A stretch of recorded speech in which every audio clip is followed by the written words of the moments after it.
Day 26 in the Diary of St. Faustina, and today we are going from journal entries 1108 to 1160. All right, so in 1150, St. Faustina writes, "Today I experienced a good deal of sorrow because of a certain person, a lay person that is.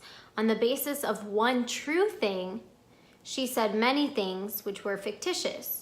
And because they were taken to be true and spread around the whole house, when the news reached my ears, my heart felt a twinge of pain. How can one abuse the goodness of others like that? But I resolved not to say a word in my defense and to show even greater kindness toward that person." Continuing on a few journal entries later, she says, "It is no easy thing to bear sufferings joyfully, especially those which are unmerited. Fallen nature rebels, and although the intellect and will are above suffering because they're able to do good to those who inflict suffering on them, nevertheless, the emotions raise a lot of noise and, like restless spirits, attack the intellect and will." I would certainly agree with that. And of course, it is extremely difficult to bear any sufferings joyfully, but especially when we are suffering because of a lie that's spread about something or someone, and that can really be irritating when it's not even a real reason for people to be mad or upset. And so I can totally relate to that, but then it begs the question, well, how do we handle this? And there's probably an abundance of ways. The biggest thing is to pray, but also thinking about this whole concept of mercy. God has divine mercy. He is endless in his mercy, and we are supposed to model our lives after him. He's our example.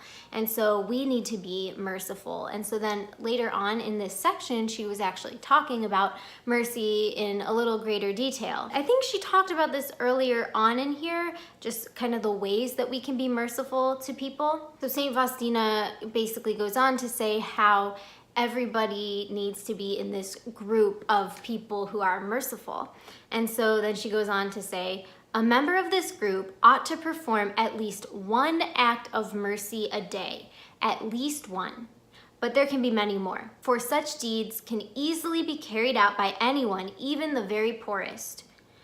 For there are three ways of performing an act of mercy: the merciful word, by forgiving and by comforting. Secondly, if you can offer no word, then pray. That too is mercy. And thirdly, deeds of mercy." And actually, when I first heard of these three ways of extending mercy to others was from the two women who wrote Divine Mercy for Moms and the Friendship Project. Anyway, they were talking about these three things and how to apply them, and then shortly after that I was reading about it in the notebook, so that was pretty cool. But I think that's such a great thing because it's so attainable.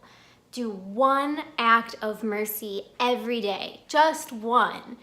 And of course you can do many more, and I have a feeling if we really focus on just performing one act of mercy to the people around us, I think that we will get more in the habit of being merciful to other people. But I've never intently focused on that, doing one act of mercy a day, and so that's something that I'm going to be challenging myself to start doing. You know, they always say, love your enemies, pray for those who persecute you, and that's part of being merciful, is to pray, but not in the way of grumbling, but genuinely, open-heartedly loving that person and genuinely praying for them and their needs and for the spiritual sickness that they may have. And I would anticipate some people who come to my mind, I think, yes, they need my prayers, they need love. If they are trying to tear other people down, if they're treating my friends and family in a negative way, then they're suffering somewhere in their own self, and that's very sad. And instead of just being angry and bitter and gossiping about it, I need to turn that into prayer for that person. Because the reality is, somebody who's not treating other people in a respectful, kind way needs love, but you also want to pray for their soul because they're probably not in a good place in many other aspects of their life. So for me, that's my challenge for everyone, including myself, is maybe let's just think from now until the end of Lent. Hopefully we can continue it past Lent alone, but while we're in this time of Lent and penance and prayer and everything, this is a great time to focus on who can I extend one act of mercy to today, and do that every day. And we'll see how it goes. If anything, it's great to be praying. It's great to be kind to others, even when they don't deserve our mercy, but that is the whole point. And I think in doing that, it will be a great example for us to realize how much God truly loves us. You can only imagine how much greater the mercy of our Savior is, and how much He truly loves us. It's incredible. So that's what I'm going to focus on now after reading that section in her diary. Hopefully this gave you some things to think about.